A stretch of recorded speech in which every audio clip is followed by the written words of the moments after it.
ಮದುವೆಗೆ ಮಂಗಳವಾದ್ಯ ಮೊಳಗಿತ್ತು. ನೆಂಟರು ಬಂಧುಗಳು ಕೈನಲ್ಲಿ ಅಕ್ಷತೆ ಹಿಡಿದು ನಿಂತಿದ್ರು. ಇನ್ನೇನು ವಧುವಿಗೆ ತಾಳಿ ಕಟ್ಟಬೇಕು ಅನ್ನೋಷ್ಟರಲ್ಲಿ ಕಲ್ಯಾಣ ಮಂಟಪಕ್ಕೆ ಹುಡುಗಿಯ ಲವರ್ ಬಂದು ನಿಂತ. ಮುಂದೇನಾಯ್ತು ಈ ಸ್ಟೋರಿ ನೋಡಿ.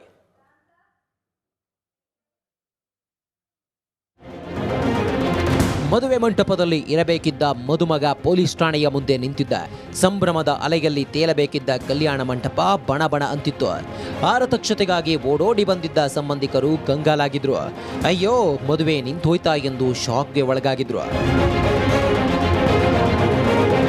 ಹೌದು, ಎಂದು ಹಾಸನ ಜಿಲ್ಲೆ ಬೇಲೂರಿನ ಒಕ್ಕಲಿಗ ಸಂಘದಲ್ಲಿ ಶಿವಮೊಗ್ಗ ಮೂಲದ ಪ್ರಮೋದ್ ಹಾಗೂ ಬೇಲೂರು ಮೂಲದ ತೇಜಸ್ವಿನಿಯ ಮದುವೆ ನಡೆಯಬೇಕಿತ್ತು.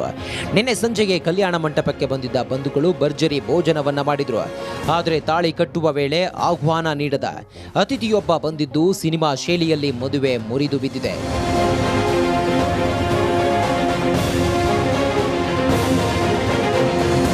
ತೇಜಸ್ವಿನಿ ಮತ್ತು ನಾನು ಲವರ್ಸ್ ಎಂದು ಕಲ್ಯಾಣ ಮಂಟಪಕ್ಕೆ ಬಂದಿದ್ದ ನವೀನ್ ಹುಡುಗನ ಕೈನಿಂದ ತಾಳಿ ಕಸಿದುಕೊಂಡು ಹೈಡ್ರಾಮಾ ಮಾಡಿದ್ದ. ಆಕೆಯನ್ನ ನಾನೇ ಮದುವೆಯಾಗಬೇಕೆಂದು ನವೀನ್ ಗಲಾಟೆ ಮಾಡಿದ್ದ.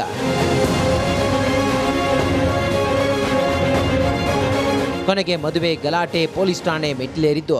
ತೇಜಸ್ವಿನಿಗೆ ನನಗೆ ಮೆಸೇಜ್ ಮಾಡಿ ಮದುವೆ ತಡೆಯುವಂತೆ ಹೇಳಿದ್ದಾಗಿ ನವೀನ್ ಹೇಳಿದ್ದಾನೆ. ಆದರೆ ನವೀನ್ ಯಾರು ಎಂದೇ ನನಗೆ ಗೊತ್ತಿಲ್ಲ ಅಂತ ಮದುವಣಗಿತ್ತಿ ಹೇಳುತ್ತಿದ್ದಾಳೆ.